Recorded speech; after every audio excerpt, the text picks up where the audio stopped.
What's up, people? Welcome back to the BCMA podcast. That's the Black Clover Martial Arts podcast. It's your boy Lucky from Lucky's Muay Thai. This is episode number 96, if you can believe it. And there's a lot to get into. In this episode, we'll talk One Championship Denver, which was a couple of weeks ago, and it was flames and some other stuff.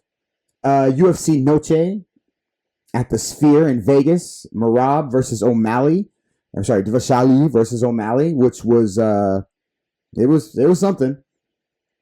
And Canelo and Berlanga banged it out, and that was all right. So we'll talk a little bit about it. But first, if you like the show, keep the like, hit the subscribe, tell a friend, write a comment below, help with the algorithm. If you want to stop by the gym, hit us up, www.luckysmt.com. We'll get you in for a trial class. If you like Muay Thai or Jiu-Jitsu, we have both. Roberto Carrero heads up the Jiu-Jitsu department. If you want to reach him, you can hit him up at Carrero Martial Arts. Of course, www.luckysmt.com to get your trial class, or at Lucky's Muay Thai on Instagram. We'd love to meet you and get you in there. So hit us up. Okay, first things first. One Championship Denver. It was 168. Superlek versus Haggerty. And there's a few fights on this card that I just wanted to touch base about because they were the fights that I kind of liked and that I was most impressed with, I guess. So John Lineker had his debut against Asatin Powell, and Asatin Powell obviously is a Florida guy. I think he owns or fights out of FKA. John Lineker's been around the MMA scene for a long time. He's debuting in Muay Thai, which was great for him. The problem with fighting a guy like John Lineker is that he is such a beast, and for Asatin Powell to win that fight, he would have had to have been on his bicycle the entire fight, still landing damage, still doing his best.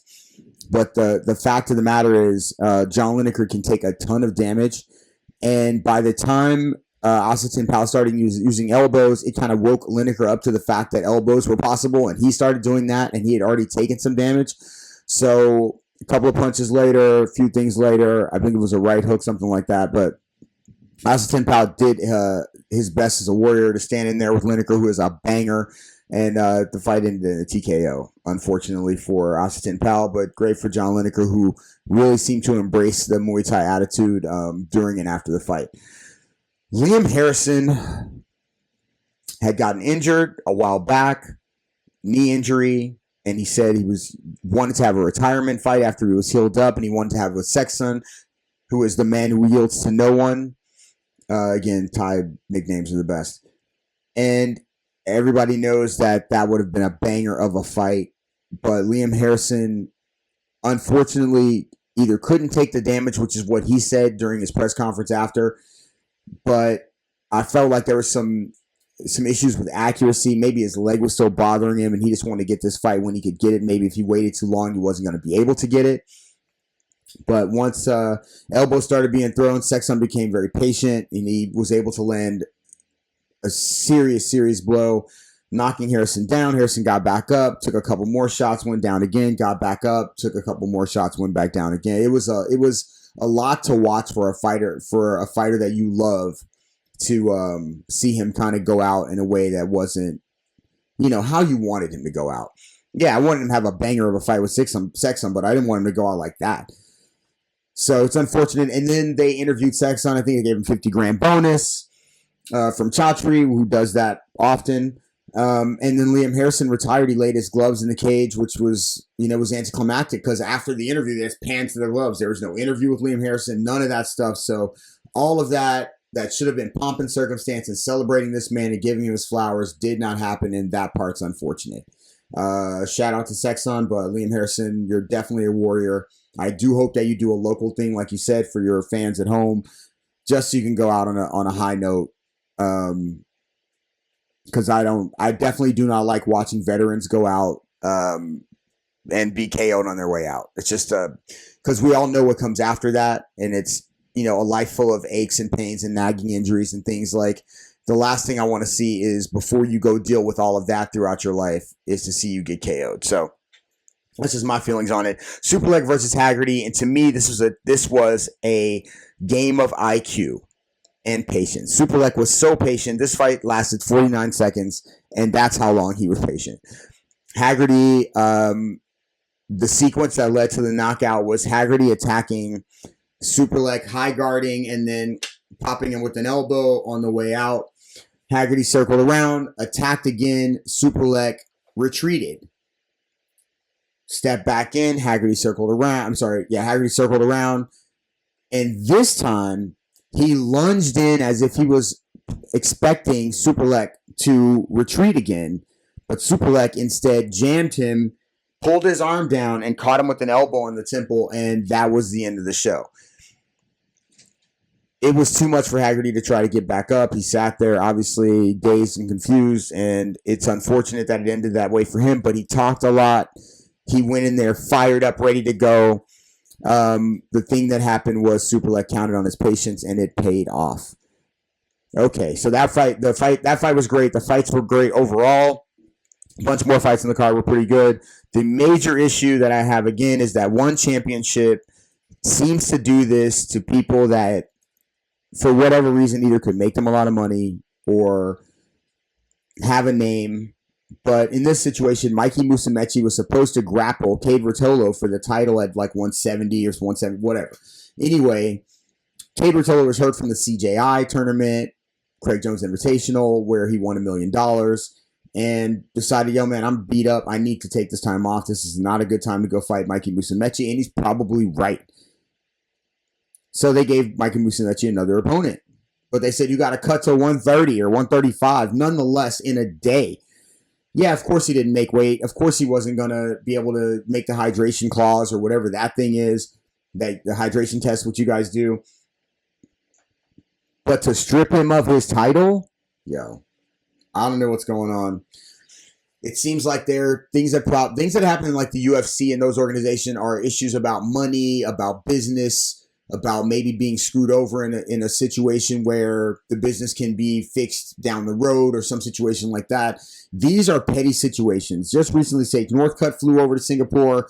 His corners were not told about a certain visas they were supposed to have and all this stuff, or he could only have one corner, all these different situations, and all of them seem to be petty situations in One Championship, not really true to life like business situations, which I find very, very strange, and it's something that really kind of mars a little bit of what One Championship has been doing with putting on good fights and then bringing fights to places like Denver. I think they're going to Atlanta next. Again, another situation where the fights could be fantastic, but if there's another behind-the-scenes situation where a fighter gets screwed over or something, like, who knows, man? It's just, that's the stuff you don't like to see.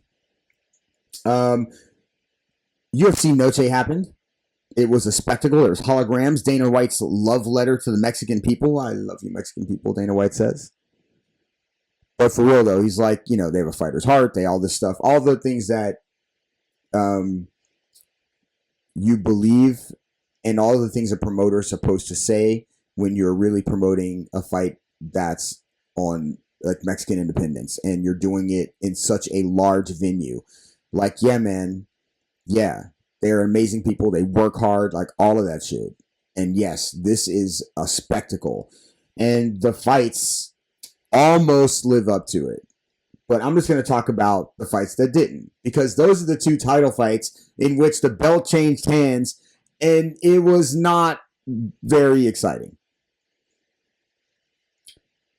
Alexa Grasso fought Valentina Shevchenko for a third time.